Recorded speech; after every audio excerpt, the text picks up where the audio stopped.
Praise the lord. హల్లెలూయా. మన ప్రభువును రక్షకుడైన యేసుక్రీస్తు పరిశుద్ధ నామంలో ఈ కార్యక్రమాన్ని వీక్షిస్తున్న ప్రియమైన దేవుని పిల్లలందరూ కూడా మా హృదయపూర్వక వందనాలు తెలియజేస్తున్నామండి.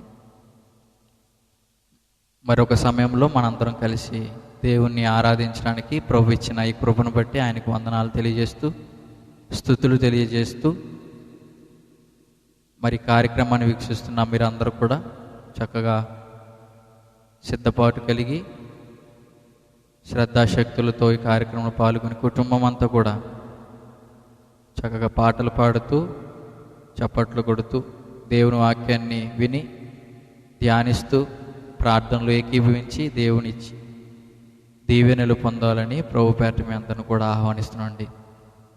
ప్రార్థన చేసుకుని ఈ కార్యక్రమాన్ని ప్రారంభించుకుందాం. ప్రార్థన చేసుకుందాం. తలలు వంచి కళ్ళు మూసుకున్నట్లయితే ప్రార్థన చేసుకుందాం. మహాగణుడా, సర్వశక్తిమంతుడా, సర్వోన్నతుడా, నీకు వందనాలు, స్తుతులు ప్రభువా. మరొకసారి ప్రభువా ఈ యొక్క కార్యక్రమం ద్వారా నీ ప్రియ బిడ్డలతో కలిసి వారి వారి కుటుంబాలలో ప్రభువా నిన్ను ఆరాధించడానికి మీరు ఇచ్చిన కృపను బట్టి స్తోత్రాలు చెల్లిస్తూ, నీ కనికరం, నీ కృప, నీ ప్రేమ, నీ దయ, నీ జాలి మా మీద అధికంగా ఉంచి ప్రభు మరొక సమయాన్ని మాకు అనుగ్రహించినందుకు వందనాలు తెలియజేస్తూ, నిన్ను ఆరాధించే వారు ఆత్మతోనూ సత్యంతోనూ ఆరాధించవలని అన్నట్లుగా మేమందరం కూడా ఆత్మతో సత్యంతో నిన్ను ఆరాధించడానికి కృపను అనుగ్రహించండి. పాటల ద్వారా మీరే మహిమ పొంది నీ శ్రేష్టమైన వాక్యం ద్వారా మాతో మాట్లాడి మమ్మల్ని అందరినీ కూడా బలపరచమని తండ్రి ప్రార్థనలో ఏకీభవిస్తున్న నీ ప్రియ బిడ్డలందరి జీవితాల్లో మీ కార్యాలు జరిగించమని, ఈ కార్యక్రమం అంతయు కూడా నీకు మహిమకరంగా జరగడానికి సహాయం దయచేయమని యేసు పరిశుద్ధ నామములో అడిగి వేడుకుంటున్నాం మా ప్రియ పరలోకపు తండ్రి. ఆమేన్, ఆమేన్. ప్రియమైన దేవుని పిల్లలారా, ఈ సమయంలో మనందరం కొన్ని పాటల ద్వారా దేవుని నామాన్ని మహిమపరుద్దాం. అందరూ కూడా చక్కగా సిద్ధపడి మేము పాడుతుండగా మీకు వచ్చినట్లయితే ఈ పాటను మీరు కూడా ఏకీభవించి చప్పట్లు కొడుతూ కుటుంబంతో కలిసి దేవుణ్ణి ఆరాధించాలని హృదయపూర్వకంగా కోరుకుంటున్నాండి. మహిమ ఘనతకు అర్హుడవు నీవే నా దైవమా, సృష్టికర్త, ముక్తిదాత, నా స్తుతులకు పాత్రుడా అనేటువంటి పాట పాడుకొని దేవుని నామాన్ని మహిమపడతాం. దేవునికి స్తోత్రం. హల్లెలూయా.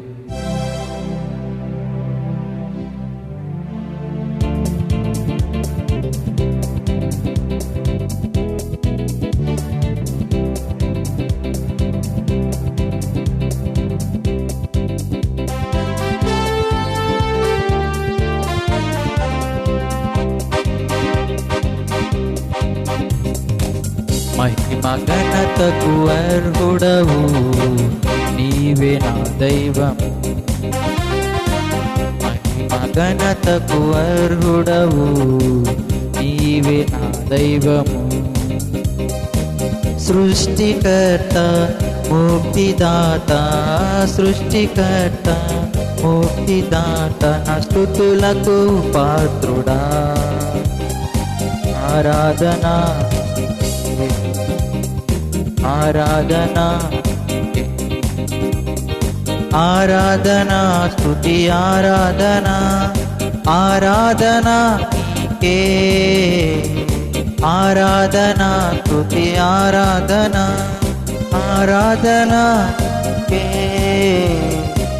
ఆరాధనా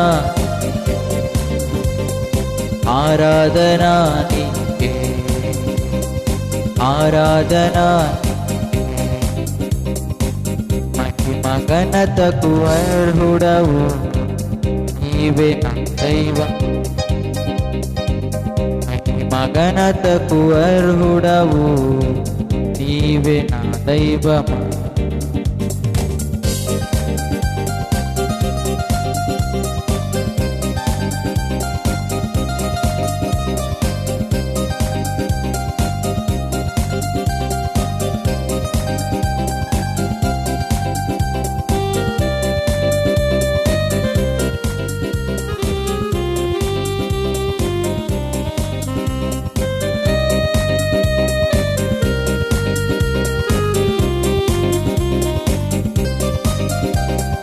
మన్నాను కురిపించినావు, బండ నుండి నీటినావు.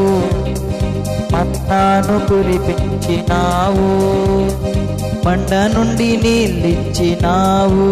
యెహోవా ఈరే చూచుకొనును, యెహోవా ఈరే చూచుకొనును, సర్వము సమకూర్చును.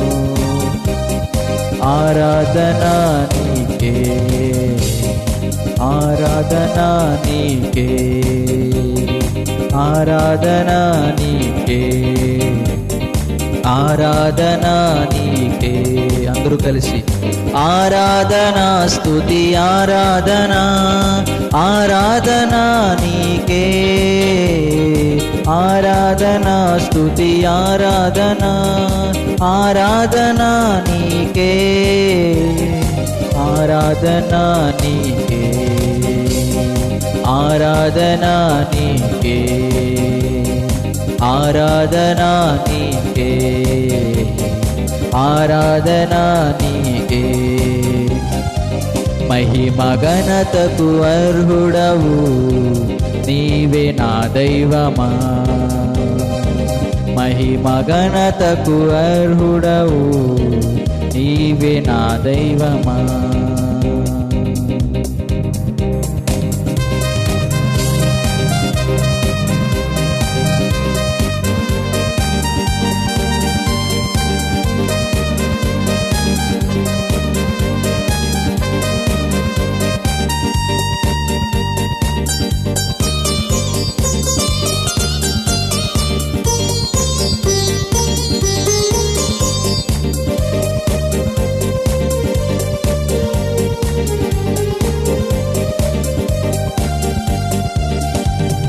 వ్యాధులను తొలగించినావు, మృతులను మరి లేపినావు. వ్యాధులను తొలగించినావు, మృతులను మరి లేపినావు. యెహోవా రాఫా స్వస్థపరచును, యెహోవా రాఫా స్వస్థపరచును, నన్ను స్వస్థపరచును. ఆరాధనా నీకే, ఆరాధనా నీకే, ఆరాధనా నీకే, ఆరాధనా నీకే, ఆరాధనా స్తుతి ఆరాధనా, ఆరాధనా నీకే, ఆరాధనా స్తుతి ఆరాధనా, ఆరాధనా నీకే, ఆరాధనా నీకే, ఆరాధనా నీకే. మహిమ ఘనతకు అర్హుడవు నీవే నా దైవమా,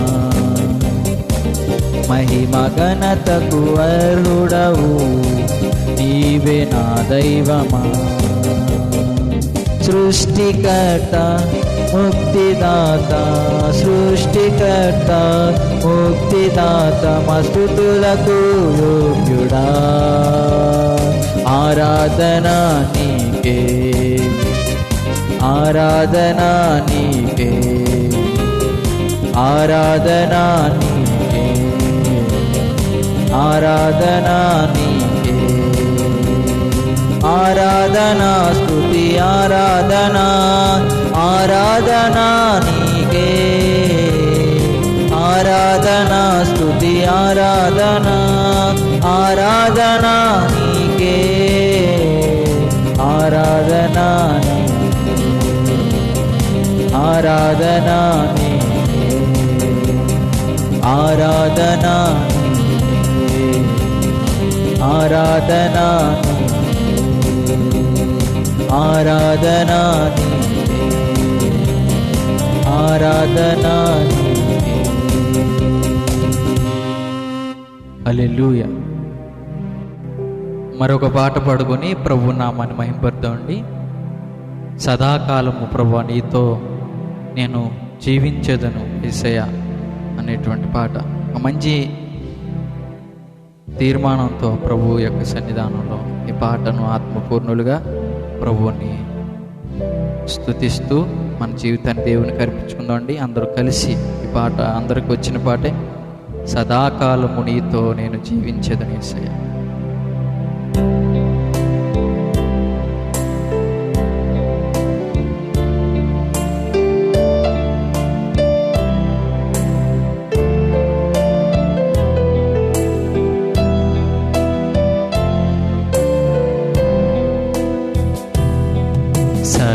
సదాకాలము నీతోనే జీవించెదను యేసయ్యా. సదాకాలము నీతోనే జీవించెదను యేసయ్యా. అందరూ కలిసి యేసయ్యా యేసయ్యా యేసయ్యా యేసయ్యా యేసయ్యా యేసయ్యా యేసయ్యా యేసయ్యా. సదాకాలము నీతోనే జీవించెదను యేసయ్యా.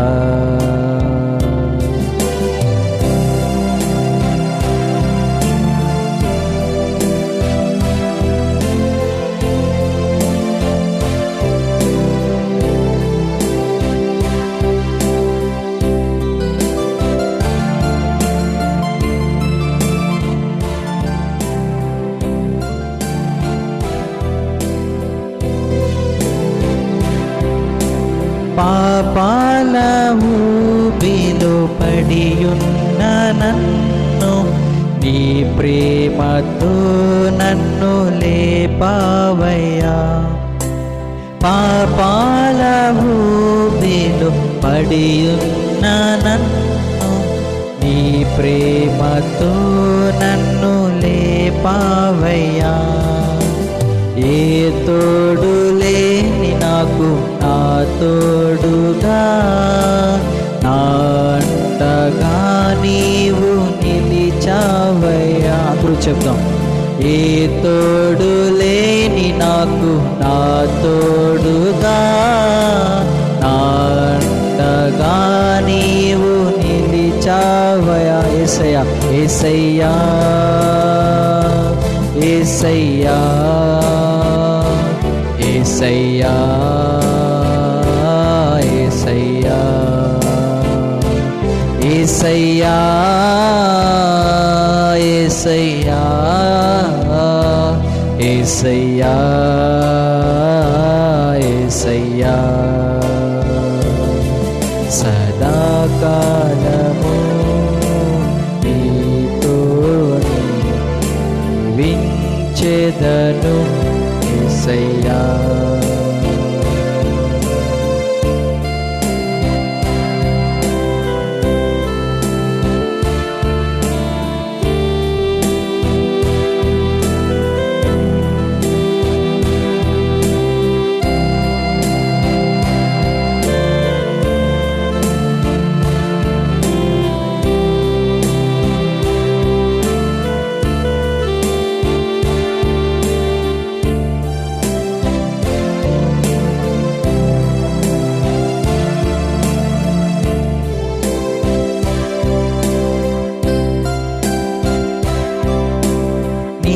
వాత్సల్యమును నాపై చూపించి నీ సాక్షిగా నన్ను నిలిపావయ్యా. నీ వాత్సల్యమును నాపై చూపించి నీ సాక్షిగా నన్ను నిలిపావయ్యా. ఆశ్చర్య కార్యములు ఎన్నో చేసి నీ పాత్రగా నన్ను మలిచావై. నీ ఆశ్చర్య కార్యములు ఎన్నో చేసి నీ పాత్రగా నన్ను మలిచావయ్యా. యేసయ్యా యేసయ్యా యేసయ్యా యేసయ్యా యేసయ్యా యేసయ్యా యేసయ్యా యేసయ్యా సదాకాలము నీతోనే జీవించేదను యేసయ్యా. అందరూ కలిసి ఆత్మపూర్ణులుగా సదాకాలము నీతోనే జీవించేదము యేసయ్యా యేసయ్యా యేసయ్యా యేసయ్యా యేసయ్యా యేసయ్యా యేసయ్యా యేసయ్యా యేసయ్యా.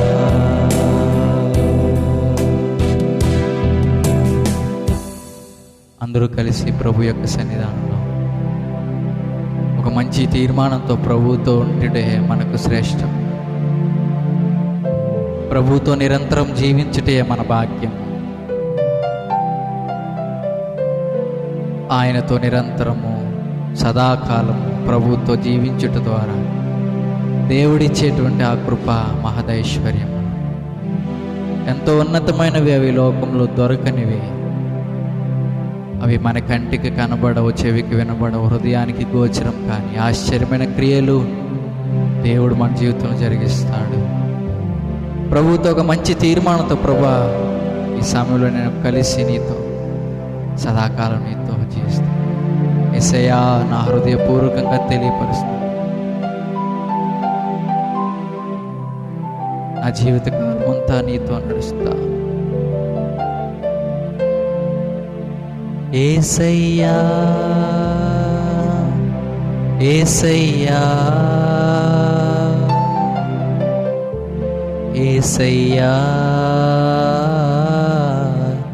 యేసయ్యా యేసయ్యా యేసయ్యా యేసయ్యా యేసయ్యా. సదాకాలము నీతోనే జీవించేదను యేసయ్యా. అవును తండ్రి, పాపాల ఊబిలో పడిన మా జీవితాన్ని బ్రతికించినారు, విడుదలచ్చినారు, స్వస్థపరిచినారు, పరిశుద్ధపరిచినారు. ఏ తోడు లేని నా జీవితంలో నీవే తోడుగా నిలిచినారు. పాపాల ఊబిలో పడియున్న నన్ను నీ ప్రేమతో నన్ను నిలిపావయా. పాపాల ఊబిలో పడియున్న నన్ను నీ ప్రేమతో నన్ను లేపావయ్యా. ఏ తోడు లేని నాకు నా తోడుగా నీ సాక్షిగా నన్ను నిలిపావయ్యా. ఏ తోడు లేని నాకు నా తోడుగా నీ సాక్షిగా నన్ను నిలిపావయ్యా. యేసయ్యా యేసయ్యా యేసయ్యా యేసయ్యా యేసయ్యా యేసయ్యా యేసయ్యా యేసయ్యా స్తోత్రాలు తండ్రి. పరిశుద్ధాత్మ నీకు వందనాలు. సర్వసత్యంలోనికి నడిపించు దేవా నీకు వందనాలు. నీ సాక్షిగా మమ్మల్ని నిలిపి నీ స్వారూప్యం మాకు అనుగ్రహించి నీ ప్రేమతో మమ్మల్ని నడిపిస్తున్నందుకు వందనాలు, స్తోత్రాలు చెల్లిస్తున్నాం ప్రభు. సదాకాలం నీతో జీవించే ఆ గొప్ప భాగ్యం మాకు అనుగ్రహించినారు. నీ ప్రేమ గొప్పది తండ్రి. నీ ప్రణాళికలు మమ్మల్ని ఉంచినారు. నీకే స్తోత్రాలు చెల్లిస్తున్నాం ప్రభు. సర్వశక్తిమంతుడైన దేవుడవు, నిరంతరము స్తోత్రార్హుడవు, పూజనీయుడవు, ఆశ్చర్యకరుడవు, ఆలోచనకర్తవు, బలవంతుడకు దేవుడవు, నిత్యుడకు తండ్రివి, సమాధానకర్తవు, సత్యస్వరూపియకు దేవుడవు, నిన్న నేడు రేపు ఏకరీతిగా ఉండు దేవుడవు. నా కొండ, నా కోట, నా ఆశ్రయదుర్గము, నా ప్రాకారము, నా శైలము, నా తోడు, నా నీడ, నా కొండవు, నా దేవుడవు, నా ఆధారము నీవే. నా దేవానికి స్తోత్ర. ఈ సమయంలో ప్రభు నీ ప్రియ బిడ్డలందరినీ ఆదరించి ధైర్యపరచండి. ఈ వాక్యం ద్వారా ఏదైతే నువ్వు మాట్లాడాలనుకుంటున్నావో, మా హృదయాలలో ఏ ఆలోచనతో అయితే ఉందో, మమ్మల్ని ఎలాగ త్రిప్పుకోవాలనుకుంటున్నావో, నీ చిత్తం ఎలా మా పట్ల నెరవేర్చాలనుకుంటున్నావో మా పట్ల నెరవేర్చండి. సహాయం దయచేసి ప్రభు మీరే మా పక్షంను నడిపించమని, మమ్మల్ని అభిషేకించి నీ వాక్యం ద్వారా మాతో మాట్లాడి మమ్మల్ని ఆయుధపరచమని, వాక్యం వింటున్న ప్రియ బిడ్డలందరి జీవితాల్లో ఏమాత్రం కూడా అశ్రద్ధగా ఉండకుండా ప్రభు ప్రతి ఒక్కరూ నీ నామాన్ని స్తుతించడానికి సహాయం దయచేయమని యేసయ్య పరిశుద్ధ నామములో అడిగి వేడుకొంచున్నాం మా ప్రియ పరలోకపు తండ్రి. ఆమేన్, ఆమేన్, ఆమేన్. దేవునికి స్తోత్రం. హల్లెలూయా. ప్రియమైన దేవుని పిల్లలు, ఎంతవరకు చక్కగా పాటల ద్వారా, ఆరాధన ద్వారా ప్రభుని మహింపరిచాం. ప్రభు యొక్క వాక్యం ద్వారా మనతో దేవుడు మాట్లాడుతుండే ప్రతి ఒక్కరు కూడా శ్రద్ధగా దేవుని వాక్యాన్ని బైబిల్ తెరిచి చూచి ధ్యానిస్తూ వాక్య ప్రకారం మన జీవితాన్ని మనందరం కలిగి ఉండాలని ప్రభు ఆశపడుతున్నాడు. మంచిదండి. మరి అనేక దినముల నుంచి చాలా విషయాలు మరి ఈ యొక్క కార్యక్రమాల ద్వారా దేవుడు తెలియపరుస్తున్నాడు. మరి వాటన్నిటిని కూడా మీరు చక్కగా వింటున్నారని మేము అనుకుంటున్నాం. ఈ కార్యక్రమం మీకు ఆశీర్వాదకరంగా ఉన్నట్లయితే అనేక మందికి పరిచయం చేయండి. ఇంకా అనేకమైన సందేశాల ద్వారా ప్రభు యొక్క వాక్యంలో నుంచి పరిపూర్ణంగా ఆయన స్వారూప్యంలోనికి మార్చబడినట్లుగా మనందరం కూడా సిద్ధపడదాం. ఈ దినమును కూడా ఒక మంచి సృష్టిలో ఉన్నటువంటి ఒక పక్షిని మనం జ్ఞాపకం చేస్తూ దేవుని వాక్యం ద్వారా మనం ఏం నేర్చుకోగలుగుతున్నాం అనేటువంటి విషయాల్ని ధ్యానిద్దాండి. లూకాసు వార్త 12వ అధ్యాయము 24వ వచనం చదువుదాం. లూకాసు వార్త 12వ అధ్యాయము 24వ వచనం. లూకాసు వార్త 12వ అధ్యాయం 24వ వచనం చదువుదాం. కాకుల సంగతి విచారించి చూడుడి, అవి విత్తవు, కోయవు, వాటికి గరిసె లేదు, కొట్టు లేదు, అయినను దేవుడు వాటిని పోషించుచున్నాడు. మీరు పక్షుల కంటే ఎంతో శ్రేష్ఠులు. మరియు మీలో ఎవడు చింతించుట వలన తన ఎత్తును మూరెడు ఎక్కువ చేసుకొనగలడు? ప్రియమైన దేవుని పిల్లారా, ఈ దినమున మనందరికీ అసహ్యకరమైనటువంటి పక్షి, మనందరం తిట్టుకునేటువంటి పక్షి, మనందరి చూపుకు అందంగా లేనటువంటి పక్షి. ఉదయాన్నే తల్లులు లేకపోతే స్త్రీలు ఎక్కువగా ఆ పక్షిని తిడుతూ ఉంటారు. మరి కాకి గురించినటువంటి సంగతులు ఈ లోకాసు వార్తలో దేవుడు తన వాక్యం ద్వారా మాట్లాడుతూ తన శిష్యులతో మాట్లాడుతున్నటువంటి మాట. శిష్యులతో మాట్లాడుతున్న మాట కదండి, మాకెందుకు అని ఒకవేళ ఆలోచిస్తున్నారేమో. దేవుడు తన వాక్యాన్ని ఎందుకు బయలుపరిచాడంటే, రాబోవు మనకు అది ఒక ఆదరణగా, ఒక హెచ్చరికగా, ఒక మేల్కొలుపుగా, ప్రతి ప్రశ్నకు జవాబునిచ్చేదిగా దేవుడు తన వాక్యాన్ని దైవావేశం వలన ప్రతి లేఖనాన్ని కలిగించాడండి. శిష్యులతో మాట్లాడుతున్నటువంటి మాటను ఆలోచన చేస్తూ ఈ దినమున మనం ఏం నేర్చుకోగలం? మనకు ఎందుకు ఆ మాటలు అన్నట్లయితే, మరి ప్రతి వ్యక్తి కూడా ఈరోజు చింతిస్తూ ఉన్నారు. అంటే ప్రతి ఒక్కరూ చింతిస్తుంటారు. ఎందుకు చింతానంటే ఏమి తినాలి, ఏమి త్రాగాలి, అయ్యో. మరి ప్రస్తుత పరిస్థితుల్లో ఈ ఆలోచన ఎక్కువగా ఉంటుందండి.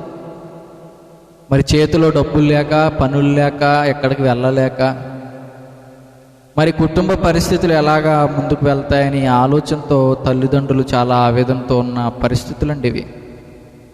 మరి చాలా రోజుల నుంచి మన అందరం కూడా లాక్డౌన్లో ఇంటి దగ్గరే ఉండి ఉద్యోగాలు చేసుకునేవారు, వ్యాపారాలు, వ్యవసాయాలు చేసుకునేవారు, కూలి పనికి వెళ్ళేవారు, చిన్న చిన్న పనిపాటలు చేసుకునేవారు, అందరూ కూడా ఇంట్లోనే ఉండిపోయాం. మరి పరిస్థితుల్లో మనకి ఆధారం ఏంటి? మన ఆర్థిక పరిస్థితులు సహకరించినప్పుడు, మరి మనం పోషించబడటానికి అవకాశం లేనప్పుడు మనిషిలో ప్రారంభమయ్యేది ఏంటి అని అంటే చింతించి ఉంటాం.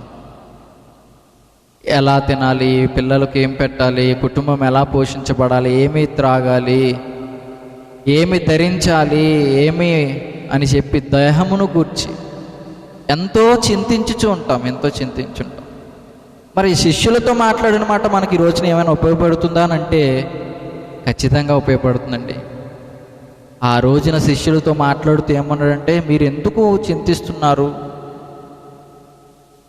మీతో ఉన్నటువంటి నేను మీకు ఏమీ కూడా లోటు చేయను. మీరు చింతించటం వల్ల మూరెడు ఎక్కువ చేసుకోలేరు. మీ తల వెంట్రుకలను నల్లగానైనను తెల్లగానైనను మార్చుకొనలేరు. మీ ఎత్తును మూరెడు ఎక్కువ చేసుకొనలేరు, తగ్గించుకొనలేరు.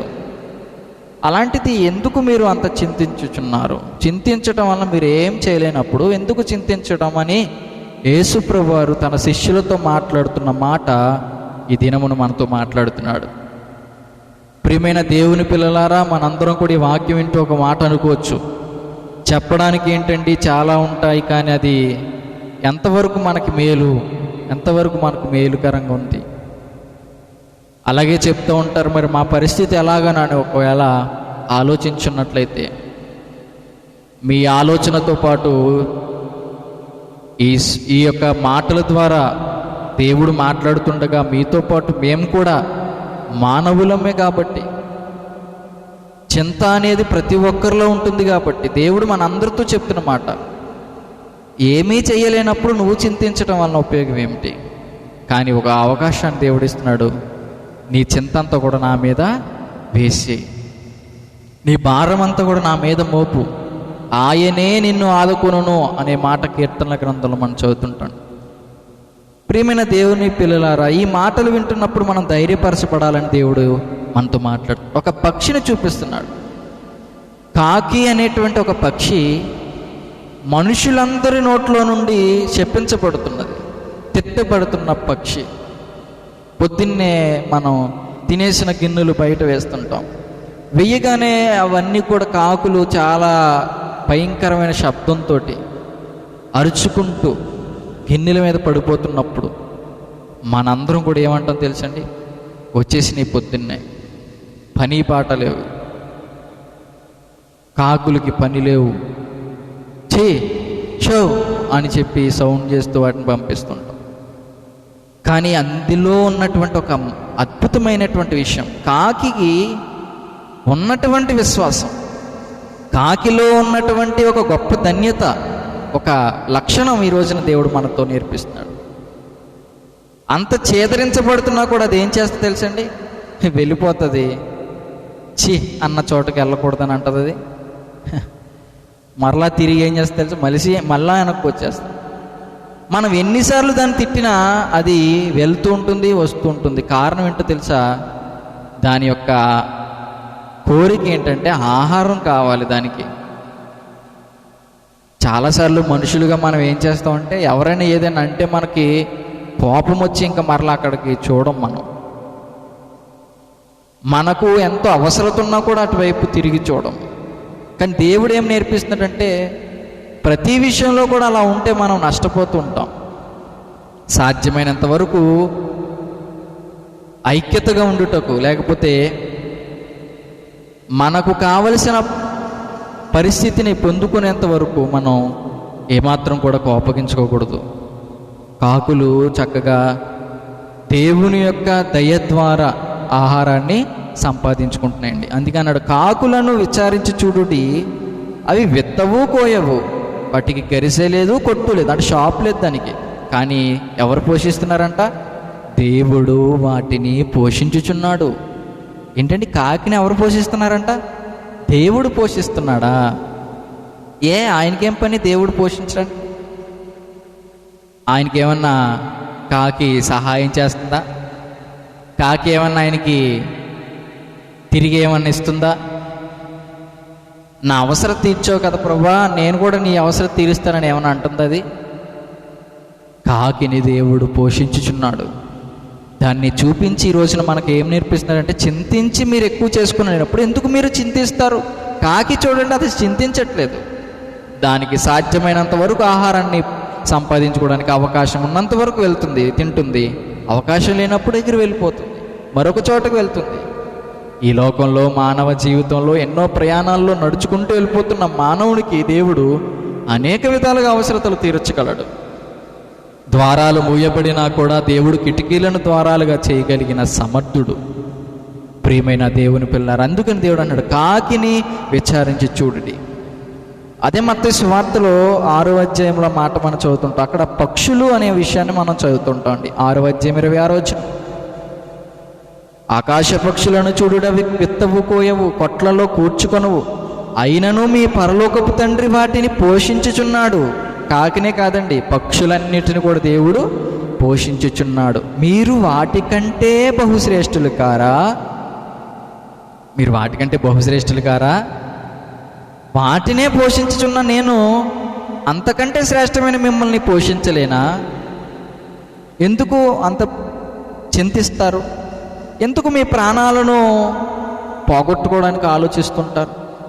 చాలామంది అండి ఈ రోజున ఈ పరిస్థితుల్లో బ్రతకలేమని, ఏమీ సహకరించట్లేదని, ఎందుకు బ్రతకడం అని చెప్పి చాలామంది ఆత్మహత్యలు చేసుకుంటూ ఉంటున్నారు. పంట పొలాలు పండినా వర్షం ద్వారా ముంచివేయబడ్డాయని, ఎన్నో పనులు చేసినా సరైన ప్రతిఫలం లేదని, ఇంటి దగ్గర సరైనటువంటి వసతులు పిల్లలు కల్పించలేకపోతున్నామని, అంటే తల్లిదండ్రులైన వారు పిల్లలు అందరూ కలిసి ఆత్మహత్యలు చేసుకోవడం, ఉరిపోసుకోవడం, పురుగు మందులు తాగేయడం, కాలువలో దూకేయడం, ఇలాంటి చాలా చిన్నటువంటి పరిస్థితులకి ఎదుర్కొనలేనటువంటి ఒక సున్నితమైన మనస్తత్వంలోనికి మనిషి వెళ్ళిపోతున్నాడు. కాకిని చూపిస్తున్నాడు, చిన్న పక్షి, అసహ్యమైన పక్షి, మనుషుల చేత నిందించబడుతున్న పక్షి, ఛేదరించబడుతున్నటువంటి పక్షి, దూరంగా నెట్టివేయబడుతున్నటువంటి పక్షి, ఆహారం తినడానికి అవసరం లేనటువంటి ఆ యొక్క ఎంగిలి మెతుకులు కూడా తినలేనటువంటి పరిస్థితిని కల్పిస్తున్నటువంటి పక్షి. అయినా కూడా అది ఏమాత్రం కూడా చింతించదు, ఏమాత్రం కూడా అది తన జీవితాన్ని పోగొట్టుకోదు, కష్టపడుతుంది, దేవుని దయ కొరకు చూస్తుంది. చూడండి, అద్భుతమైన మాట. యోబు గ్రంథము 38వ అధ్యాయం అనుకుంటాను, చూడండి. యోబు గ్రంథము 38వ అధ్యాయము 41వ వచనం. 38వ అధ్యాయం 41వ వచనం. అద్భుతమైన మాట, మన కళ్ళు తెరిపించే మాట. తిండి లేక తిరుగులాడుచు కాకి పిల్లలు దేవునికి మొర్రపెట్టినప్పుడు, మరలా చదువుతుందండి, తిండి లేక తిరుగులాడుతుందంట కాకి. అటువంటి కాకి పిల్లలు ఏం చేస్తున్నాయంట? దేవునికి మొర్రపెట్టినప్పుడు కాకికి ఆహారం సిద్ధపరిచిన వాడు ఎవడు? మనమైతే ఏం చేస్తామండి? మనం కూడా తిరుగులాడుతాం ఆహారం కోసం. మనకి ఆహారం దొరకకపోతే ఏదో ఒక తప్పు చేసి ఆహారం సంపాదించుకుంటాం. కానీ అవి ఏం చేస్తాయంట? ఆహారం లేనప్పుడు, తిండి లేక తిరుగులాడుచున్నప్పుడు అవి ఏం చేస్తాయంట? దేవునికి మొరపెడుతున్నాయంట, ప్రభువా ఆకలేస్తుంది. ఈ మాట మనకి ఎక్కువగా ఎక్కడ అనిపిస్తుంది తెలుసండి? చాలామంది పాపం భిక్షాటన చేసుకుంటూ, ఈ దేశంలో పేదరికం అనేది అత్యధికంగా ఉండటం వల్ల చాలామంది మరి వారికి ఉన్నటువంటి సహజ పరిస్థితులతో వాళ్ళు భిక్షాటన చేస్తుంటారు. కొంతమంది చక్కటి ఆరోగ్యం ఉన్నా కూడా వారు దానికి అలవాటు పడిపోయిన వారు చాలామంది ఉంటారు. అందుకని దేవుడు శక్తి ఉన్నంత వరకు మనం కష్టపడి పని చేసుకోవాలి, తప్పదు. ఇంకా నిస్సహాయ స్థితి అయితే అలాంటి భిక్షాటన చేసుకునే వారికి మనం సహకారము అందించాలి. మరి వాళ్ళు అంటుంటారు, ఆకలేస్తుందండి, ఏమైనా ఉంటే ఇవ్వండి, లేకపోతే ₹1 ధర్మం చేయండి అంటుంటారు. మనుషుల దగ్గర చేతులు చాపే భిక్షకులను చూసాం, కానీ ఈ సృష్టి అంతటిని నడిపిస్తున్నటువంటి దేవుని దగ్గర చేతులు చాచినటువంటి పక్షులు, జీవులు, కాకులండి. కాకులే కాదండి, పక్షులన్నీ, జంతువులన్నీ దేవుని దయ కొరకు ఎదురు చూస్తున్నాయి. ఈరోజు తిండి లేదు ప్రభా, తిరుగులాడుతున్నాం ప్రభా, ఎక్కడ ఆహారం దొరకలేదు ప్రభా, మరి మాకు ఎలాగా అని చెప్తే దేవుడు వాటికి ఏం చేస్తున్నాడంటండి, వెంటనే ఆహారాన్ని సిద్ధపరుస్తున్నాడు. బైబిల్ గ్రంథంలో కాకి గురించిన విషయాలు, చాలా విషయాలు ఉన్నాయండి. మనందరికి తెలిసిన విషయాలు ఇవన్నీ కూడా. దేవుడు ఒక ఉన్నతమైనటువంటి మరొక ఆలోచనతో దేవుడు మాట్లాడుతున్నాడు. నీ పరిస్థితి ఎంత దిగజారిపోయినా కూడా, నీ పరిస్థితి ఎంత బలహీనమైపోయినా కూడా, నీ పరిస్థితి ప్రస్తుత పరిస్థితుల్లో ఆందోళనకరంగా ఉన్నా కూడా, నువ్వు మనుషుల దగ్గర చేతులు చాచుకు, నువ్వు మనుషుల దగ్గర ఆధారపడకు, నీ కళ్ళు మనుషుల వైపు ఎత్తకు, నీ యొక్క చూపు దేవుని వైపు ఎత్తు. అందుకని దావీదు భక్తుడు అంటాడండి, ప్రభు నేను ఎవరి వైపు చూడట్లేదు, కొండల తట్టు నా కన్నులెత్తుచున్నాను. ఎందుకు తెలుసా ప్రభు, నా సహాయం అక్కడి నుండి నీ వలనే, దేవా నీ వలనే నాకు సహాయము దొరుకును అంటున్నాడండి. దావీదు భక్తుడు నేర్పిస్తున్నటువంటి ఆ మాట మనందరూ కూడా దేవుని వైపే చూడాలి. ఏం జరిగినా పర్లేదు ప్రభు, నువ్వు నాకు సహాయం చేయగలవు. నువ్వు అన్నావు కదా ప్రభు, ఏమి తిందుమా, ఏమి త్రాగుదుమా, ఏమి ధరించుకుందామా అని నీ దేహంను గురించి చింతించడం వల్ల నువ్వు 3 ఎక్కువ చేసుకుని లేవు కదా. ఆకాశ పక్షులను పోషించున్నాను, వాటికన్నా మీరు శ్రేష్ఠులు అన్నావు కదా ప్రభువా. మరి నీ వైపే చూస్తున్నాం, మరి మీరు ఏం చేస్తారో చేయండి. కానీ చేసే ముందు ఒక పని చేయాలండి, దేవుని వైపు మన చేతులు చాచాలి, దేవుని వైపు మన కనులెత్తాలి, సంపూర్ణంగా దేవుని వైపు మనం కేంద్రీకరించబడాలి. దేవుని కొరకు మనం వెతుకులాట ప్రారంభించాలి, దేవుని కోసం పని చేయాలి. కాకులు ఏమైనా పని చేస్తున్నాయి ఆ దేవుని కోసం? కాకులు ఏమైనా దేవునికి సహాయం చేస్తున్నాయా? దేవుని యొక్క పనిని ఏమైనా జరిగిస్తున్నాయా అని ఆలోచన చేస్తున్నట్లయితే అద్భుతమైన విషయం మనకు బైబిల్ గ్రంథంలో ఒక సందర్భం మనకు తెలియపరచబడుతుందండి. రాజుల మొదటి గ్రంథంలో మాట మనం చదువుతుంటాం. ఒకనొక సందర్భంలో కరువు వచ్చిందండి ఆ ప్రాంతంలో. ఒక ప్రవక్త గారు అక్కడ ఉన్నారు. ఆ ప్రవక్త గారి పేరు ఏలియా గారు. ఏలియా గారితో దేవుడు మాట్లాడుతూ ఏమన్నాడో తెలుసా? 17వ అధ్యాయము, రాజుల మొదటి గ్రంథము 17వ అధ్యాయము 1వ వచనం నుంచి, అంతట గిలాదు కాపురస్తుల సంబంధియును తిష్బీయుడునైన ఏలియా అహాబు నద్దకు వచ్చి, ఎవని సన్నిధిని నేను నిలువబడి ఉన్నానో ఇశ్రాయేలు దేవుడైన ఆ యెహోవా జీవముతోడు, నా మాట ప్రకారం కాక ఈ సంవత్సరంలో మంచైనను వర్షమైనను పడదని ప్రకటించాను. దేవుని యొక్క వాక్కు ప్రత్యక్షమై ఆహాబు చేసినటువంటి తప్పిదముల వల్ల, ఆహాబు యొక్క పరిపాలనలో ఉన్నటువంటి ఆ యొక్క అవిధేయత వల్ల దేవుడు దాన్ని చెప్తున్నాడు ఏలియా ద్వారా. ఒక్క చుక్క కూడా వర్షం పడదు. దేవుని తోడు చెప్తున్నాను. వర్షం పడకపోతే ఏమవుతుందండి? పోయిన వీడియోలో నేను చెప్పాను, వర్షము వలన నీటి బిందువు దేవుడు వాటికి ఆజ్ఞాపించగానే చేస్తున్నాయి. కారణం ఏంటి తెలుసా? భూమి ఫలాలు ఇవ్వటానికి, పంటలు పండటానికి, తినడానికి ఆహారం సమకూర్చబడటానికి దేవుడు దానిని పంపించాడు భూలోకంలోకి. అలాగే దేవుడు అంటున్నాడు వర్షం పడదు అని అన్నాడు. అంటే ఇప్పుడు అక్కడ ఏం రాబోతుందో తెలుసా? కరువు రాబోతుంది. మరి కరువు వచ్చినప్పుడు ఆ ప్రాంతంలో ఉన్నటువంటి ఏలియా గారు కూడా ఏమవుతారు? కరువులో ఆకలితో అలమటిస్తారు. దేవుడు ఆ వ్యక్తిని ఎలాగా తప్పించాడో తెలుసా? దేవుడు అతనికి ప్రత్యక్షమై, నీవు ఎచ్చట నుండి తూర్పు వైపునకు పోయి యోర్దానునకు ఎదురుగానున్న కెరీతు వాగు దగ్గర దాగి ఉండుము, ఆ వాగు నీకు నీరిస్తుంది, త్రాగు. అక్కడికి నీకు ఆహారం పంపిస్తాను. దేని ద్వారా పంపిస్తాను? కాకోలము ద్వారా.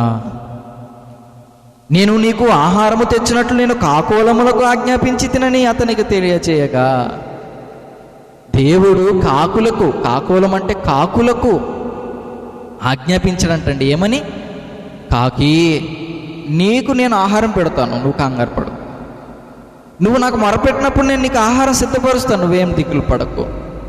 ఏమి తిందుమా ఏమి త్రాగుదుమా అని నువ్వు చింతించకు, నీకు నీ అవసరత నేను తీరుస్తాను. కానీ నేను ఒక పని చెప్తాను, వచ్చే నా బిడ్డ నా యొక్క కుమారుడు నాకు ఎంతో ఇష్టడైన వాడు కరువులో మరి ఆహారం లేకుండా నశించిపోతాడేమో, అతనికి నువ్వు ఆహారం పట్టుకెళ్ళాలి.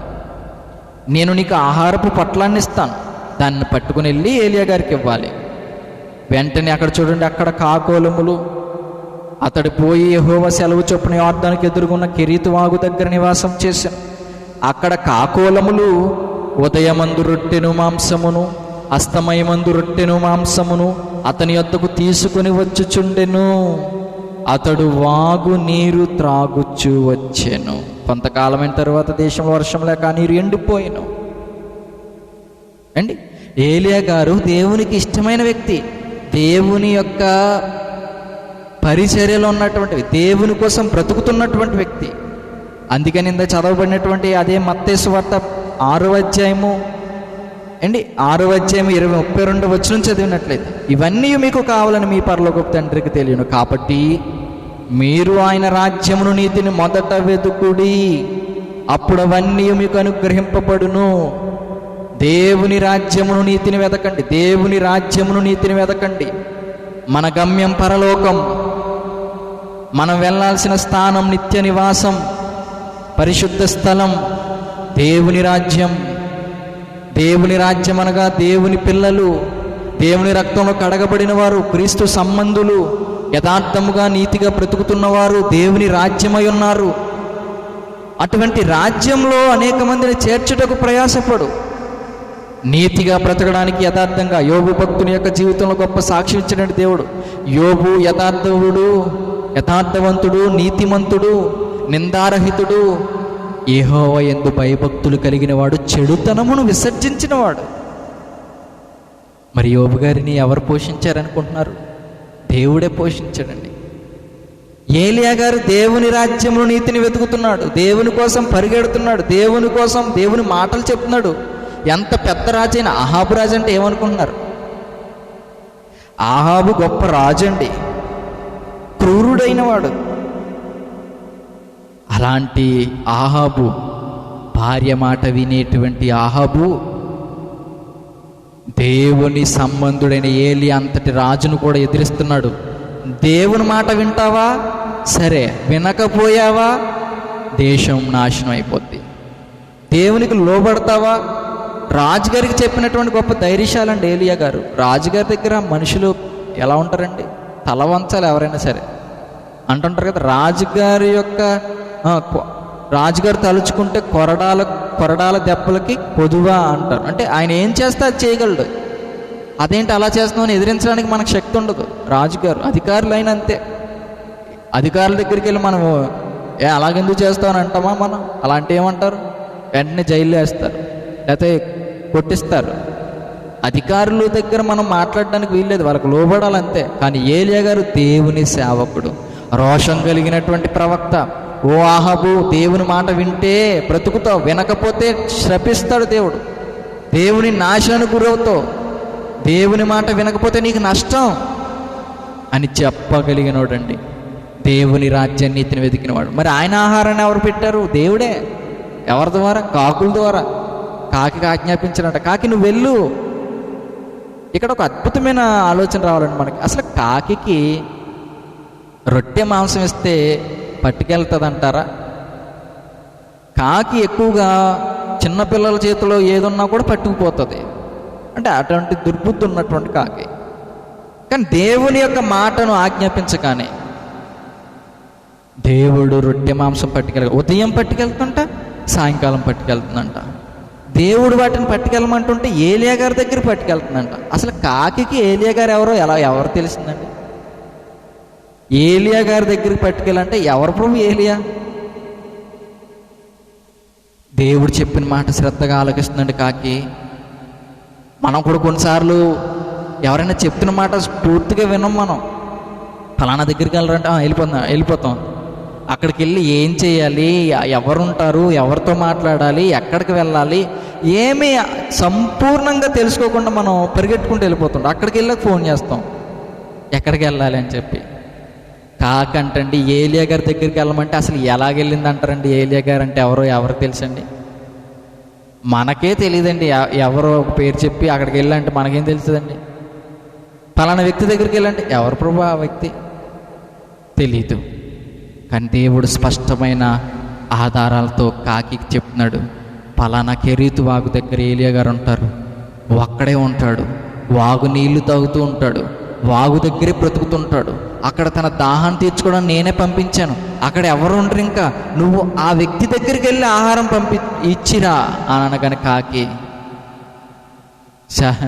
దేవుడు మాట చెప్పిన మాటకి ఎస్ సార్ అంటాం కదండి మనం. వెళ్తాను తండ్రి, నువ్వేం చెప్తే చేస్తాను, ఎందుకంటే తిండి లేక తిరుగులాడుచు నేను నీకు మొర్ర పెట్టినప్పుడు నాకు ఆహారం సిద్ధపరిచిన వాడు ఎవడు? నీవే కదా. మరి నువ్వు చెప్పిన పని నేను చేయకపోతే ఎలా ప్రభువా? నాకు తిండి ఎడుతున్నావు, నీళ్ళు ఎడుతున్నావు, నాకు చక్కగా ఈ ఏకలు ఊడిపోతుంటే మరలా కొత్త ఏకలు ఇస్తున్నావు, నేను ఎగరడానికి రెక్కలు ఇచ్చావు, నిలబట్టడానికి కాళ్ళు ఇచ్చావు, ఆహారాన్ని పొడుచుకొని తినడానికి చక్కగా పొడగాటి ముక్కునిచ్చావు, ఇన్ని అవయవాలు ఇచ్చిన దేవా, అన్ని అవసరతలు తీరుస్తున్నప్పుడు నీ పని చేయకుండా నేను ఎలా ఉంటాను ప్రభువా? ఏలియా గారి దగ్గరికి వెళ్తాను తండ్రి. వెంటనే ఆహారం పట్టుకుని వెళ్ళిపోతున్నాడు. వెళ్ళిపోతూ కాకి మధ్యలో కొంచెం ఆహారం తినేసి ఇదే పంపించాడు దేవుడు అని ఏలియా గారు చెప్పలేదండి. ఏ ఆహారం అయితే దేవుడు పంపించాడు ఆ ఆహారాన్ని పట్టుకొని వెళ్ళిపోతుంది, ఏలియా గారికి ఇస్తుంది. ఏలియా గారు ఏం చేశారు తెలుసా? ఆ ఆహారంతో ఉదయము సాయంకాలం వాట్ ఏ వండర్ఫుల్ టైం అండి.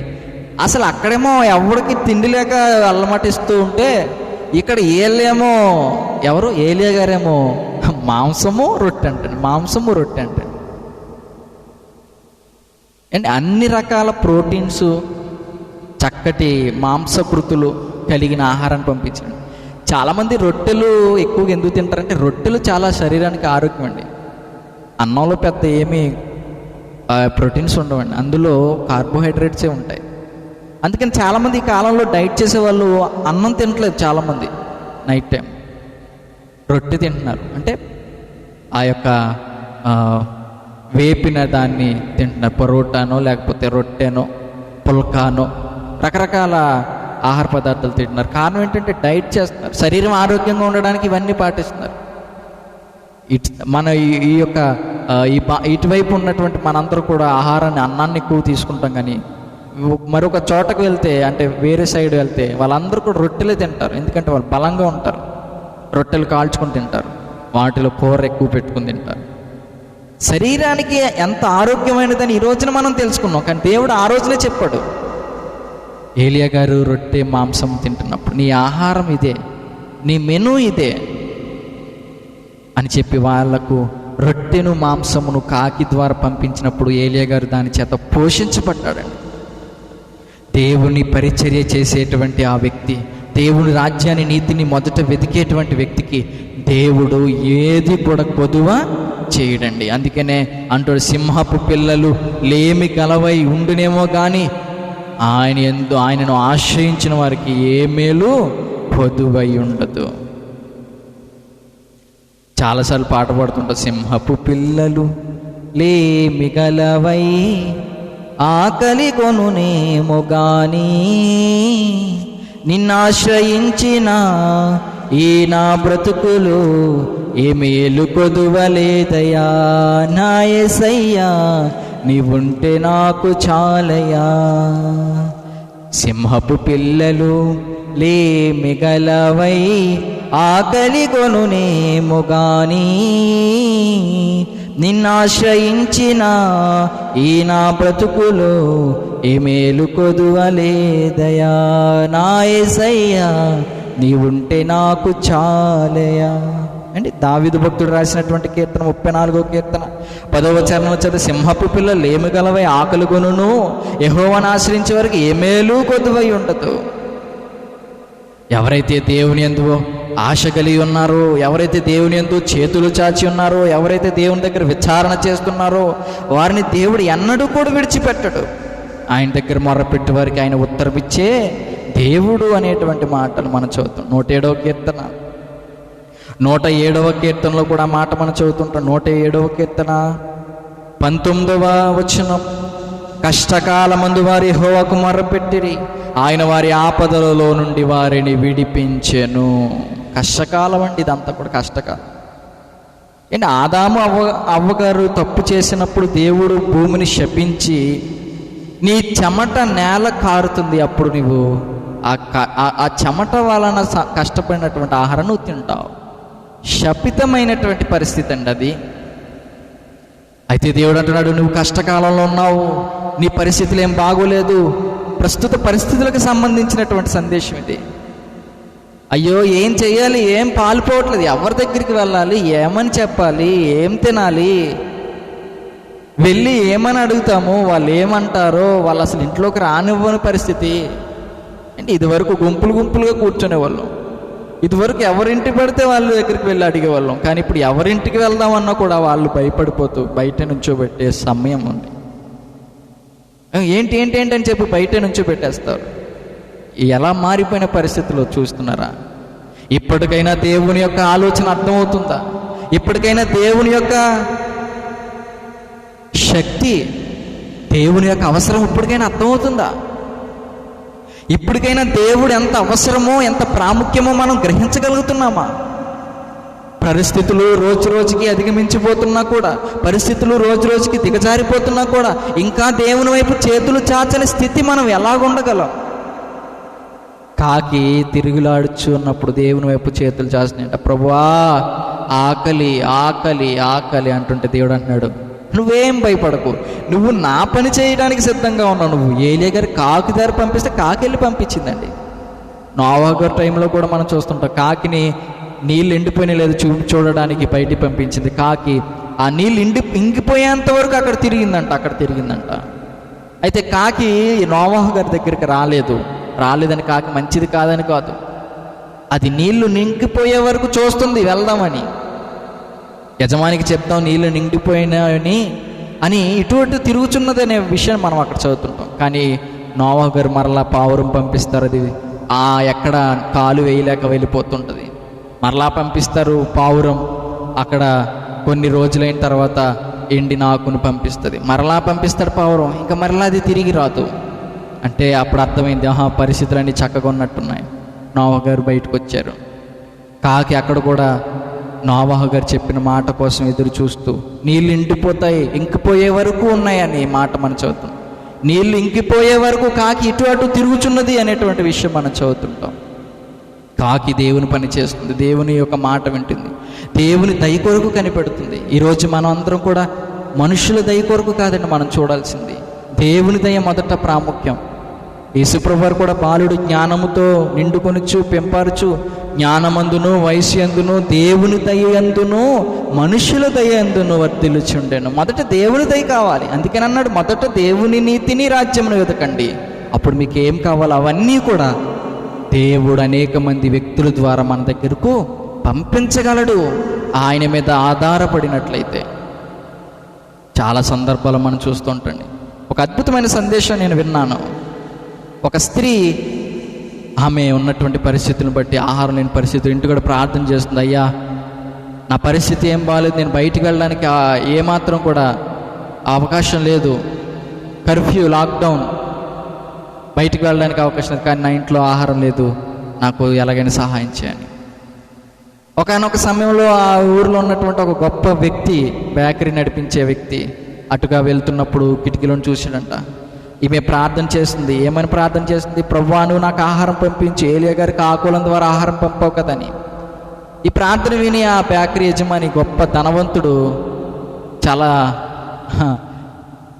సిర్లీగా, చాలా అపహాస్యం చేస్తూ, భలే ప్రార్థన చేస్తుందిలే, దేవుడు పంపిస్తాడా అని చెప్పి లోపలికి వెళ్ళి, అమ్మ నీ ప్రార్థన దేవుడు వింటాడు లేదు, కానీ నేనైతే నీకు ఆహారం పెడతాను రా, సాయంకాలం బేకరీ షాప్కి రా, నీకు ఆహారం పెడతాను. ఆమె అంటుంది, అయ్యా నేను చేసిన ప్రార్థనకు జవాబు నువ్వు వచ్చావు అని నేను నమ్ముతున్నాను, దేవుడు నా ప్రార్థన విన్నాడని నువ్వు నమ్మితే నీ షాప్కి వస్తా అన్నారంట.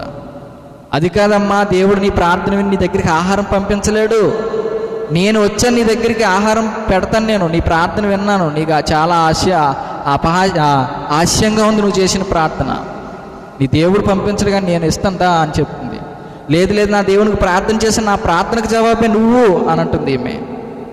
మొత్తం మీద వాదోపవాదాలు జరిగి, నువ్వు ఎలాగైనా సరే దేవుని యొక్క కృపను దయ్యను నువ్వు నమ్మితే నేను తీసుకెళ్తాను, కానీ నాకు లేకపోతే నాకు ఆహారం వద్దని యజమాని చెప్తుంది. సర్లే అమ్మరా సాయంకాలం చూద్దాం అని చెప్పి వెళ్ళిపోయాడు బేకరీకి. సాయంకాలం వెళ్ళింది. వెళ్తే ఆమె అంటుంది, ఆయన అంటున్నాడు, ఇప్పటికైనా నమ్ముతావా? దేవునికి ఏమన్నా ఆహారం పంపించాడా? నేను ఇస్తాను అని చెప్తుంటే, లేదు నా దేవుని యొక్క ప్రార్థన జవాబు నీవు అని అంటుంది. సరే, ఓ పేపర్ తీసుకొని ఆ పేపర్ మీద నువ్వు నీ దేవుని పేరు రాసి నాకు ఆ పేపర్కి ఎన్ని రొట్టెలైతే వస్తాయో అన్ని రొట్టెలు పట్టుకెళ్దు, కానీ అప్పుడు నిజంగా నీ దేవుడు నీ ప్రార్థనకి జవాబు ఇచ్చాడని నేను నమ్ముతా అన్నది. అప్పుడు ఆమె అన్నది పేపర్ మీద రాసి ఆయనకి ఇచ్చింది. ఆ పేపరు ఒక కాటాలో పెట్టాడు, మరొక కాటాలో ఈ పేపర్కి ఎంత అయితే వస్తుందో అన్ని రొట్టెలు పెట్టండి అన్నాడంట. వెంటనే రొట్టె పెడుతున్నాడంట, కానీ పేపర్ మట్టికి తేలిపోవట్లేదంట. ఎన్ని రొట్టెలు పెట్టినా పేపర్ మట్టికి అలాగే ఉంటుందంట. షాప్లో ఉన్న రొట్టెలన్నీ పెట్టేశాడంట, కానీ పేపర్ మట్టికి తేనట్లేదు. వెంటనే యజమాని కళ్ళల్లోంచి నీళ్ళు వచ్చి, అమ్మా నీ దేవుడు నిజంగా గొప్పవాడు, నీ ప్రార్థనకు జవాబిచ్చాడు అని చెప్పి ఆమెకు కావలసిన వాటన్నిటిని పంపించాడు. అప్పుడు ఆమె అంటుంది, నిజంగా నా దేవుడు గొప్పవాడు, ప్రార్థనకు జవాబు ఇవ్వలేడని నువ్వన్నావు, కానీ నా ప్రార్థనకు జవాబే నువ్వు అని నేను అన్నాను. ఇప్పటికైనా నమ్ముతారా దేవుణ్ణి అని ఆశ్చర్యపోతూ ఆ యజమానుడు చూస్తున్నాడంట ఆమె వైపు. దేవుడు నిజంగా గొప్ప దేవుడు అండి. ఆయన వైపు చూచేవారిని ఆయన అన్నాడు కూడా వదిలిపెట్టడు. అందుకనే మనము దీన స్థితిలో ఉన్నప్పుడు ఆయన మనలను జ్ఞాపకం చేసుకునే దేవుడు అనేటువంటి మాట. చూద్దాము కీర్తనల గ్రంథం 136 కీర్తన 23వ చరణం. 136వ కీర్తన 23వ చరణం. మనము దీన దశలో ఉన్నప్పుడు ఆయన మనలను జ్ఞాపకము చేసుకొనెను, ఆయన కృప నిరంతరం ఉండెను. హల్లెలూయా. దేవుని యొక్క సన్నిధిలో దేన దశలో ఉన్న వారందరిని కూడా ఆయన జ్ఞాపకం చేసుకున్నాడు. ఎప్పుడు ఆయన వైపు చూచినట్లయితే. కాకి నేర్పిస్తున్న ఆధ్యాత్మిక పాఠం తండ్రి వైపు చూస్తున్నది, దేవుని వైపు చూస్తుంది. అందుకే అన్నాడు, కాకిని విచారించి తెలుసుకునండి ఈ సంగతిని. కాకి అంటే మనం అంటుంటాం, అది ఉదయమే కాకిని చూసాం అనుకోండి ఏమంటారండి చాలామంది, ఈరోజు ఏదో జరిగిపోతుంది అంటే. కాకి అంటే మనకి ఎలా ఉందంటే అది శాపం లేకపోతే దాన్ని మొహం చూస్తే మనకి అసహ్యం పుట్టేస్తుంటుంది, చీ అని అంటుంటాం కాకి. కానీ కాకి కూడా పాఠం నేర్పిస్తుందా?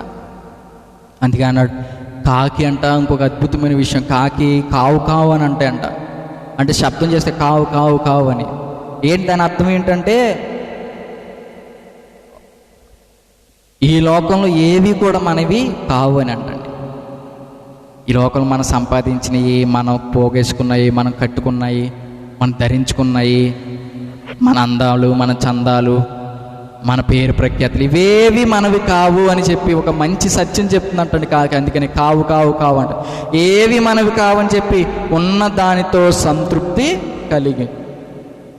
అందుకే అంటాడండి ఏప్రిల్కి రాసిన పత్రిక 13వ అధ్యాయము 5వ వచనం, ధనాపేక్ష లేని వారు మీకు కలిగిన వాటితో తృప్తి పొంది ఉండుడి, నిన్ను ఏమాత్రమును విడువను, నిన్ను ఎన్నడూను ఎడబాయనని ఆయన చెప్పెను కదా.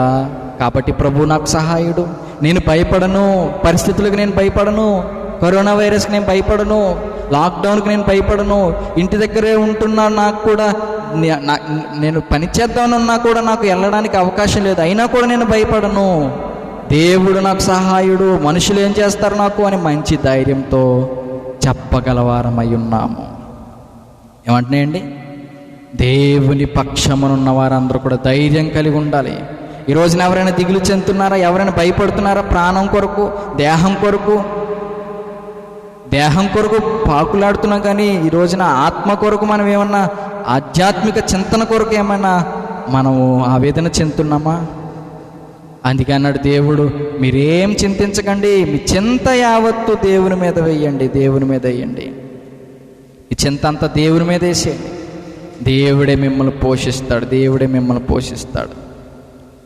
అందుకనే అన్నాడు అదే పత్రిక, ఆ యొక్క పేతురు గారు మొదటి పత్రిక 5వ అధ్యాయము 7వ వచనంలో ఆయన మిమ్మల్ని గూర్చి చింతించుచున్నాడు కనుక మీ చింత యావత్తూ ఆయన మీద వేయుడి, ఆయన మీద వేయుడి.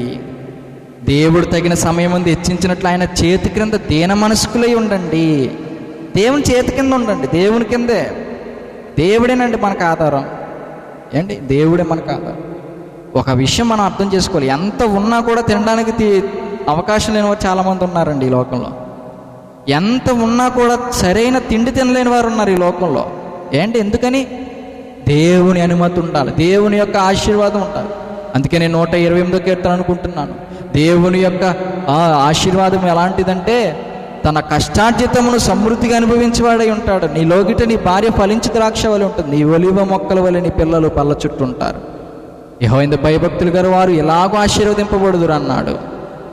చాలామంది తిండి తినలేని స్థితిలో ఉన్నారు. డబ్బు ఉంది, పేరు ప్రఖ్యాతులు ఉన్నాయి, అందచందాలు ఉన్నాయి, బిల్డింగులు ఉన్నాయి, భవనాలు ఉన్నాయి, భవంతులు ఉన్నాయి, ఎన్నో ఉన్నాయి, కానీ సరైన తిండి తినలేని పరిస్థితిలో ఉన్నారు.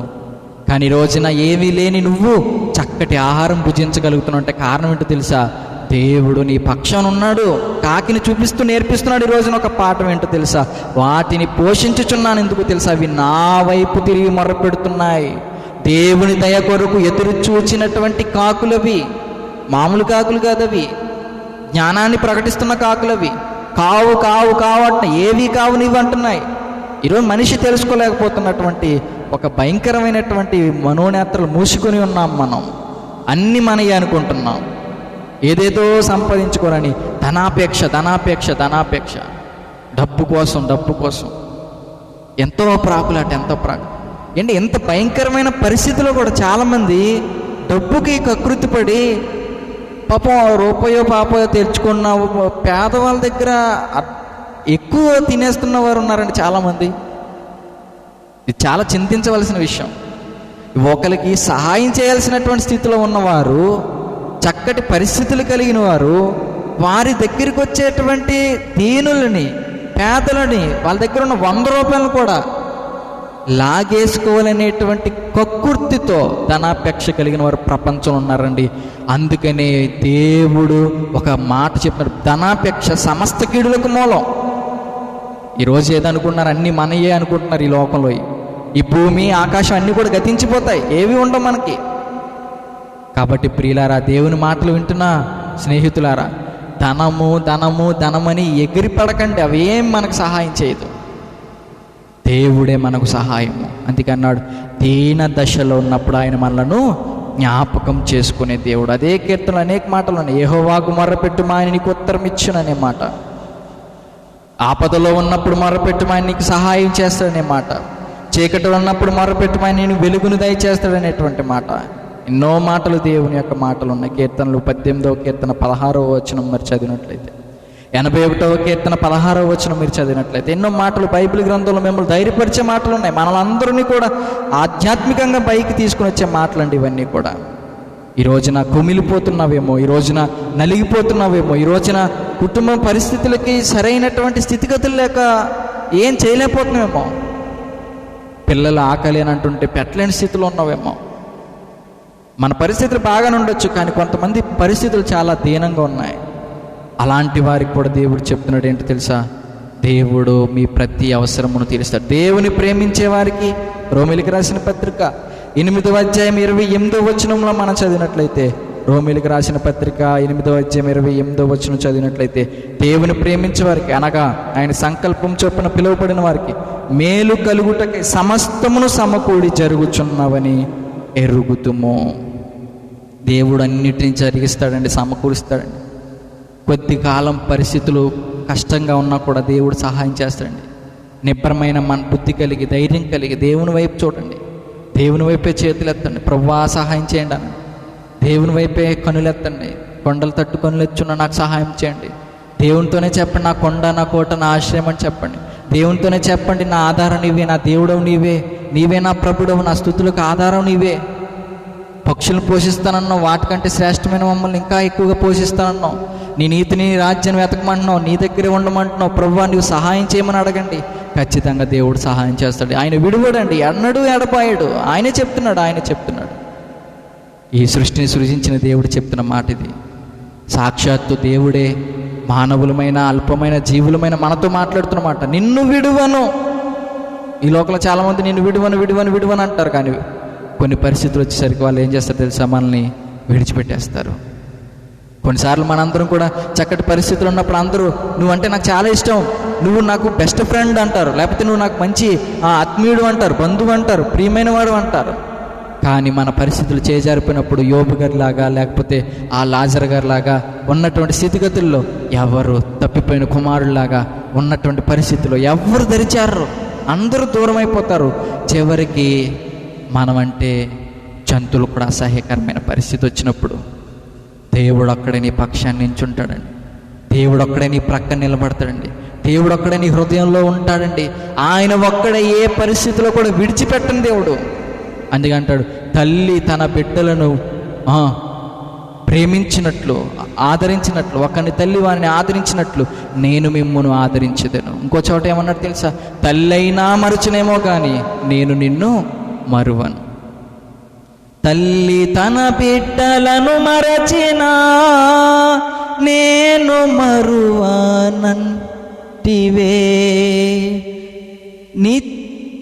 శాంతియే నాలో నీవు ఇచ్చితివి, శాశ్వతమైనది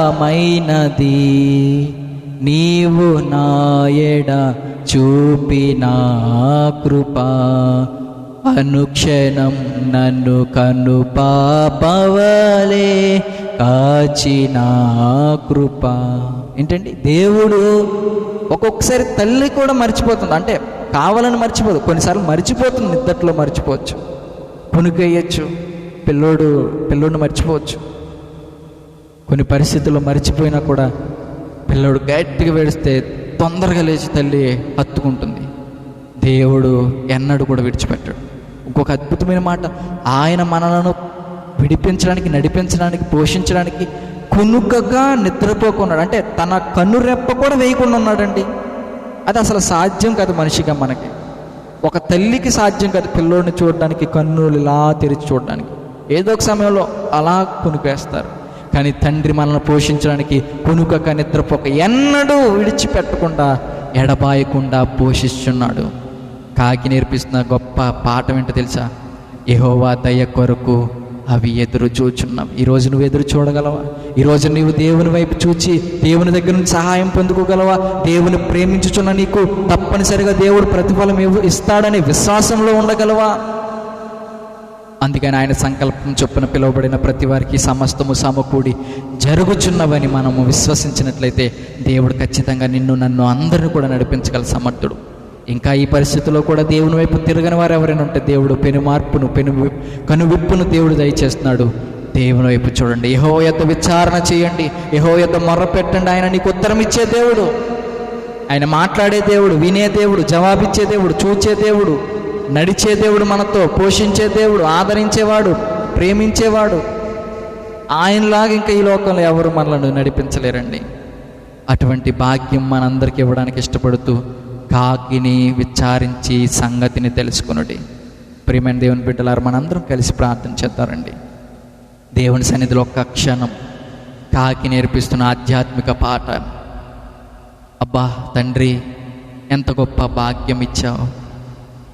ఈ రోజున చేదరించబడుతున్న కాకి నేర్పిన మా పాఠం, ఈ రోజున అందరితో తృణీకరించబడుతున్న కాకి నేర్పిన పాఠం, అందరి చేత అనిపించుకుంటూ కూడా ఆహారం కొరకు దేవా నీవే నాకు శరణ్యం, నీవే నా దిక్కు, నీవే నా మృక్కు, నీవే నా ఆధారం, నీవే నా ఆశ్రయం, నీవే నా కొండ, యెహోవా నీ దయ కొరకు ఎదురు చూచుచున్నా, నాకు ఆహారం పెట్టేవాడవు నీవేని కాకి అడుగుతుందండి. కాకి అడుగుతుంది. ఈరోజు నువ్వు అడగగలవా?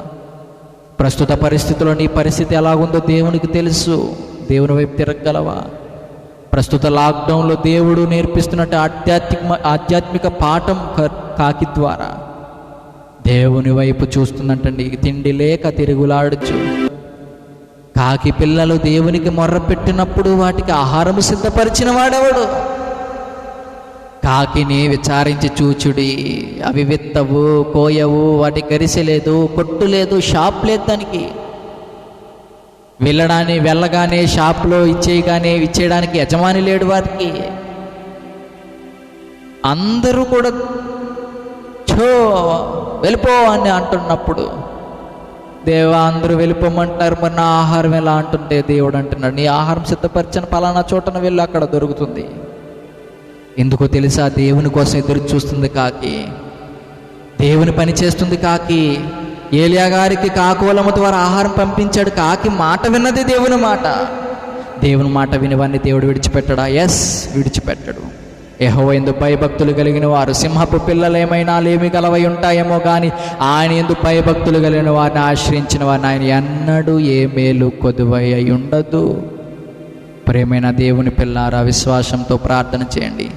ఆయన కృపను, ఆయన నీతిని, ఆయన యథార్థతను, ఆయన విశ్వాస్యతను, ఆయన యొక్క మాట మీద విశ్వాసాన్ని నుంచి ప్రార్థించండి. ప్రభువా, సహాయకుడవు నీవే, నా పరిస్థితిని నువ్వు మార్చగలిగిన దేవుడవు నీవే. నేను నీ కొరకు బ్రతుకుతాను, నీవు నా సహాయమునకు రా తండ్రి. నేను నీ పని చేస్తాను, నీవు నా అవసరతలు తీర్చుము తండ్రి. నీవే నా పక్షమున నీ కార్యమును నెరవేర్చుము తండ్రి. యేసయ్యా, కాకి నేర్పించిన పాఠం మా జీవితాల్లో నేర్చుకున్నాం తండ్రి, నేర్చుకున్నాం. కావు అన్నాయి. మాకు ఏది ఈ లోకంలో శాశ్వతము కావని చెప్తున్నావి కాకులు. అయినా మనిషి ఏదో తెలియని పోరాటం, ఏదో తెలియని ఆరాటం, ఏదో తెలియని ప్రాకులాట, ఏదో తెలియని అపేక్ష.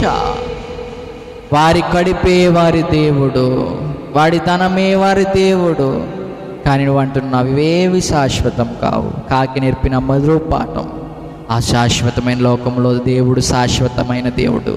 అశాశ్వతమైన లోకంలో దేవుడు ఏర్పరిచిన లోకం శాశ్వతమైనది. దేవా, మీరు మాతో ఉన్నందుకు స్తోత్రాలు. నీ ప్రియ బిడ్డలందరూ ప్రార్థిస్తుండగా వారి పక్షం మీరుండండి. మా దేశాన్ని, రాష్ట్రాన్ని, గ్రామాలని, పట్టణాల, కుటుంబాలు అందరినీ కూడా వ్యక్తిగతంగా ప్రతి ఒక్కరిని బలపరచండి. మా దేశాన్ని స్వస్థపరచండి. కరోనా వైరస్ బారిన పడకుండా అనేక మందిని రక్షించండి. ప్రతి ఒక్కరికి విడుదల దయచేయండి. ఈ ప్రస్తుత భయంకరమైనటువంటి పరిస్థితుల నుండి ప్రతి ఒక్కరిని స్వస్థపరచండి. ఈ భయంకరమైనటువంటి కీడు నుండి ప్రతి ఒక్కరిని తప్పించండి. నీ ఉగ్రతను ప్రభా చల్లార్చండి. ప్రభువా, నీ కోపమును తగ్గించుకొనండి తండ్రి. ఇదిగో నీ శాంత హృదయమును నాయన మాకు అనుగ్రహించండి తండ్రి. మా దేశాన్ని స్వస్థపరచండి. ఎంతమంది అయితే ప్రార్థిస్తున్నారో వారి కుటుంబాన్ని దీవించండి. వారి ఉద్యోగాలు, వ్యాపారాలు, వ్యవసాయాలు, కూలి పనులు చేసుకున్న ప్రతి ఒక్కరి అవసరతలను తీర్చండి. ఎంతమంది అయితే ఇరుకులో ఉండి నాయన ప్రభా, ఎంతమంది అయితే ప్రభా నాయన తండ్రి ప్రభు దీన దశలో ఉన్నారు, ఎంతమంది శ్రమలో ఉన్నారు, కష్టకాలంలో ఉన్నారు, ఇరుకులో ఉన్నారు, ఇబ్బందుల్లో ఉన్నారు, ఎంతమంది చీకటిలో ఉన్నారు, పాపంలో ఉన్నారు, వ్యసనంలో ఉన్నారు, ప్రతి ఒక్కరిని విడిపించండి తండ్రి. నీ సర్వశక్తి గల నామములో ప్రతి ఒక్కరి పక్షమున మీ కార్యమును జరిగించండి. నీ పరిశుద్ధ రక్తంతో ప్రతి ఒక్కరిని కడగండి తండ్రి. సహాయం దయచేయమని, ఎంతమంది అయితే నీ వైపు చూస్తున్న వారందరి అవసరతలు తీర్చమని, సహాయం దయచేయమని మా అందరి ప్రార్థన మీరు ఆలకించినందుకు స్తోత్రాలు చెల్లిస్తూ యేసు పరిశుద్ధ నామములో అడిగి వేడుకుంటున్నాం మా ప్రియ పరలోకపు తండ్రి. ఆమేన్. తండ్రి యొక్క ప్రేమయు, కుమారుని యొక్క కృపయు, పరిశుద్ధాత్మ యొక్క ఆదరణ, సహవాసం ఎప్పుడు ఎల్లప్పుడు మనందరికీ తోడయుండును గాక. ఆమేన్. అందరికీ వందనాలండి.